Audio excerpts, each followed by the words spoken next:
اللہ اللہ اللہ۔ السلام علیکم ورحمۃ اللہ وبرکاتہ۔ رب اشرح لی صدری ویسر لی امری واحلل عقدۃ من لسانی یفقہوا قولی۔ اعوذ باللہ من الشیطان الرجیم، بسم اللہ الرحمن الرحیم۔ کفار کے ساتھ مسلمانوں کے تعلقات کیسے ہونے چاہئیں، یہ مضمون بہت سی آیات قرآنیہ میں مجمل اور مفصل مذکور ہے، جس میں مسلمانوں کو غیر مسلموں کے ساتھ موالات اور دوستی اور محبت سے شدت کے ساتھ روکا گیا ہے۔ ان تصریحات کو دیکھ کر حقیقت حال سے ناواقف غیر مسلموں کو یہ شبہ ہو جاتا ہے کہ مسلمانوں کے مذہب میں غیر مسلموں سے کسی قسم کی رواداری اور تعلق کی بلکہ حسن اخلاق کی بھی کوئی گنجائش نہیں، اور دوسری طرف اس کے بالمقابل جب قرآن کی بہت سی آیات سے اور رسول کریم صلی اللہ علیہ وسلم کے ارشادات اور عمل سے خلفائے راشدین اور دوسرے صحابہ کرام کے تعامل سے غیر مسلموں کے ساتھ احسان و سلوک اور ہمدردی و غمخواری کے احکام اور ایسے واقعات ثابت ہوتے ہیں جن کی مثالیں دنیا کی اقوام میں ملنا مشکل ہیں، تو ایک سطحی نظر رکھنے والے مسلمان کو بھی اس جگہ قرآن و سنت کے احکام و ارشادات میں باہم تعارض اور تصادم محسوس ہونے لگتا ہے، مگر یہ دونوں خیال قرآن کی حقیقی تعلیمات پر طائرانہ نظر اور ناقص تحقیق کا نتیجہ ہوتے ہیں۔ اگر مختلف مقامات سے قرآن کی آیات کو جو اس معاملہ سے متعلق ہیں جمع کر کے غور کیا جائے تو نہ غیر مسلموں کے لیے وجہ شکایت باقی رہتی ہے، نہ آیات و روایات میں کسی قسم کا تعارض باقی رہتا ہے۔ اس لیے اس مقام کی پوری تشریح کر دی جاتی ہے جس سے موالات اور احسان و سلوک یا ہمدردی و غمخواری میں باہمی فرق اور ہر ایک کی حقیقت بھی معلوم ہو جائے گی، اور یہ بھی کہ ان میں کون سا درجہ جائز ہے، کون سا ناجائز، اور جو ناجائز ہے اس کی وجوہ کیا ہے۔ بات یہ ہے کہ دو شخصوں یا دو جماعتوں میں تعلقات کے مختلف درجات ہوتے ہیں۔ ایک درجہ تعلق کا قلبی موالات یا دلی مودت و محبت ہے، یہ صرف مومنین کے ساتھ مخصوص ہے، غیر مومن کے ساتھ مومن کا یہ تعلق کسی حال میں قطعاً جائز نہیں۔ دوسرا درجہ مواسات کا ہے، جس کے معنی ہیں ہمدردی و خیرخواہی اور نفع رسانی کے، یہ بجز کفار اہل حرب کے جو مسلمانوں سے برسر بیکار ہیں، باقی سب غیر مسلموں کے ساتھ جائز ہے۔ سورہ ممتحنہ کی 8ویں آیت میں اس کی تفصیل بیان کی گئی، جس میں ارشاد ہے لا ينہاکم اللہ عن الذین لم یقاتلوکم فی الدین ولم یخرجوکم من دیارکم ان تبروہم وتقسطوا الیہم، یعنی اللہ تعالیٰ تم کو منع نہیں کرتا ان سے جو لڑتے نہیں تم سے دین پر اور نکالا نہیں تم کو تمہارے گھروں سے کہ ان کے ساتھ احسان اور انصاف کا سلوک کرو۔ تیسرا درجہ مدارات کا ہے، جس کے معنی ہیں ظاہری خوش خلقی اور دوستانہ برتاؤ کے، یہ بھی تمام غیر مسلموں کے ساتھ جائز ہے، جبکہ ان سے مقصود ان کو دینی نفع پہنچانا ہو، یا وہ اپنے مہمان ہوں، یا ان کے شر اور ضرر رسانی سے اپنے آپ کو بچانا مقصود ہو۔ سورہ آل عمران کی آیت مذکورہ میں الا ان تتقوا منہم تقاۃ سے یہی درجہ مدارات کا مراد ہے، یعنی کافروں سے موالات جائز نہیں بلکہ ایسی حالت میں جب کہ تم ان سے اپنا بچاؤ کرنا چاہو، اور چونکہ مدارات میں بھی صورت موالات کی ہوتی ہے اس لیے اس کو موالات سے مستثنیٰ قرار دیا گیا۔ بیان القرآن۔ چوتھا درجہ معاملات کا ہے کہ ان سے تجارت یا اجرت و ملازمت اور صنعت و حرفت کے معاملات کیے جائیں، یہ بھی تمام غیر مسلموں کے ساتھ جائز ہے، بجز ایسی حالت کے کہ ان سے معاملات سے عام مسلمانوں کو نقصان پہنچتا ہو۔ رسول کریم صلی اللہ علیہ وسلم اور خلفائے راشدین رضی اللہ تعالیٰ عنہ اور دوسرے صحابہ کا تعامل اس پر شاہد ہے۔ فقہا نے اسی بنا پر کفار اہل حرب کے ساتھ اسلحہ فروخت کرنے کو ممنوع قرار دیا ہے، باقی تجارت وغیرہ کی اجازت دی ہے، اور ان کو اپنا ملازم رکھنا یا خود ان کے کارخانوں اور اداروں میں ملازم ہونا یہ سب جائز ہے۔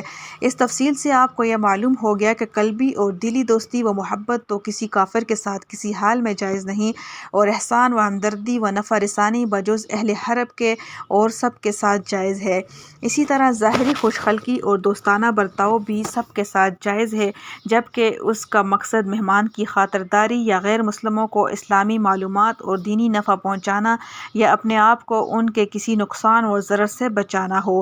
رسول کریم صلی اللہ علیہ وسلم جو رحمت للعالمین ہو کر اس دنیا میں تشریف لائے، آپ صلی اللہ علیہ وسلم نے غیر مسلموں کے ساتھ جو احسان و ہمدردی اور خوش خلقی کے معاملات کیے، اس کی نظیر دنیا میں ملنا مشکل ہے۔ مکہ میں قحط پڑا تو جن دشمنوں نے آپ کو اپنے وطن سے نکالا تھا تھا ان کی خود امداد فرمائی۔ پھر مکہ مکرمہ فتح ہو کر یہ سب دشمن آپ صلی اللہ علیہ وسلم کی قید میں آ گئے تو سب کو یہ فرما کر آزاد کر دیا کہ لا تثریب علیکم الیوم، یعنی آج تمہیں صرف معافی نہیں دی جاتی بلکہ تمہارے پچھلے مظالم اور تکالیف پر ہم کوئی ملامت بھی نہیں کرتے۔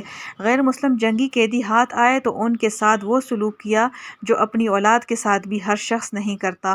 کفار نے آپ صلی اللہ علیہ وسلم کو طرح طرح کی ایذائیں پہنچائیں، کبھی آپ صلی اللہ علیہ وسلم کا ہاتھ انتقام کے لیے نہیں اٹھا، زبان مبارک سے بددعا بھی نہیں فرمائی۔ بنو ثقیف جو ابھی مسلمان نہیں ہوئے تھے، ان کا ایک وفد آپ کی خدمت میں حاضر ہوا تو ان کو مسجد نبوی صلی اللہ علیہ وسلم میں ٹھہرایا گیا جو مسلمانوں کے لیے سب سے زیادہ عزت کا مقام تھا۔ فاروق اعظم رضی اللہ تعالیٰ عنہ نے غیر مسلم محتاج ذمیوں کو مسلمانوں کی طرح بیت المال سے وظیفے دیے۔ خلفائے راشدین اور صحابہ کرام رضی اللہ تعالیٰ عنہ کے معاملات اس قسم کے واقعات سے بھرے ہوئے ہیں۔ یہ سب مواسات یا مدارات یا معاملات کی صورتیں تھیں جن موالات سے منع کیا گیا وہ نہ تھیں۔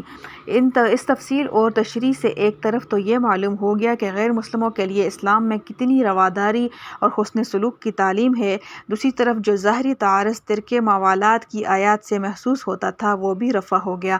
اب ایک بات یہ باقی رہ گئی کہ قرآن نے کفار کی موالات اور قلبی دوستی و محبت کو اتنی شدت کے ساتھ کیوں روکا کہ وہ کسی حال میں کسی کافر کے ساتھ جائز نہیں رکھی؟ اس میں کیا حکمت ہے؟ اس کی ایک خاص وجہ یہ ہے کہ اسلام کی نظر میں اس دنیا کے اندر انسان کا وجود عام جانوروں یا جنگل کے درختوں یا گھاس پھوس کی طرح نہیں کہ پیدا ہوئے، پھولے پھلے، پھر مر کر ختم ہو گئے، بلکہ انسان کی زندگی اس جہان میں ایک مقصدی زندگی ہے۔ اس کی زندگی کے تمام ادوار، اس کا کھانا پینا، اٹھنا بیٹھنا، سونا جاگنا، یہاں تک کہ جینا اور مرنا سب ایک مقصد کے گرد گھومتے ہیں۔ جب تک وہ اس مقصد کے مطابق ہیں تو یہ سارے کام صحیح و درست ہیں، اس کے مخالف ہیں تو یہ سب غلط ہیں۔ دانائے روم نے خوب فرمایا: زندگی از بہر ذکر و بندگی ست، بے عبادت زندگی شرمندگی ست۔ جو انسان اس مقصد سے ہٹ جائے وہ دانائے روم و اہل حقیقت کے نزدیک انسان نہیں۔ آنچہ می بینی خلاف آدم اند، نیتن آدم غلاف آدم اند۔ قرآن کریم نے اس مقصد کا اقرار انسان سے ان الفاظ میں لیا ہے: قل ان صلاتی و نسکی و محیای و مماتی للہ رب العالمین۔ آپ کہیے کہ میری نماز اور میری قربانی اور میری زندگی اور میری موت سب اللہ رب العالمین کے لیے ہے۔ اور جب انسان کی زندگی کا مقصد اللہ رب العالمین کی اطاعت و عبادت ٹھہرا تو دنیا کے کاروبار، ریاست و سیاست اور آئلی اور منزلی تعلقات سب اس کے تابع ٹھہرے۔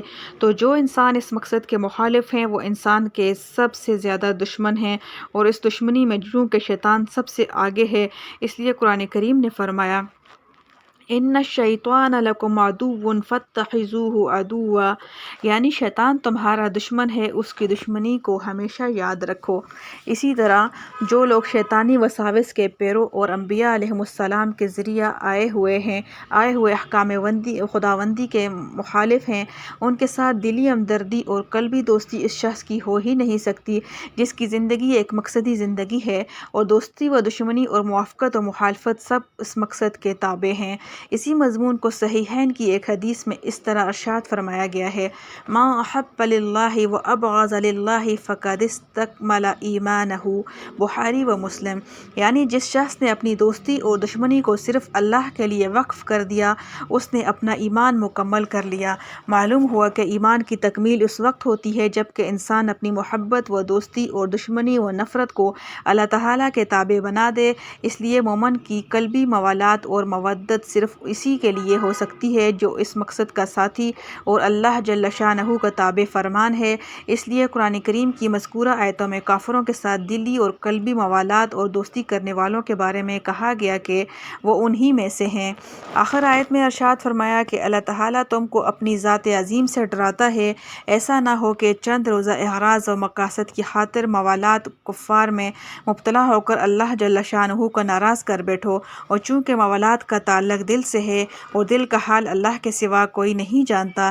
اس لیے یہ ہو سکتا ہے کوئی شخص واقعہ میں تو کفار کی موالات و محبت میں مبتلا ہو مگر زبانی انکار کرے۔ اس لیے دوسری آیت میں فرمایا کہ تمہارے دلوں میں جو کچھ ہے اللہ تعالیٰ اس سے خوب واقف و خبردار ہیں۔ یہ انکار و حیلہ ان کے سامنے نہیں چل سکتا۔ کارہا با خلق آری جملہ راست، با خدا تزویر و حیلہ کے رواست۔ الحمدللہ حمدا کثیرا طیبا مبارکا فیہ کما یحب ربنا و یرضاہ۔ ربنا اغفر لنا ذنوبنا وکفر عنا سیئاتنا وتوفنا مع الابرار۔ اللہم احسن عاقبتنا فی الامور کلہا واجرنا من خزی الدنیا وعذاب الآخرہ۔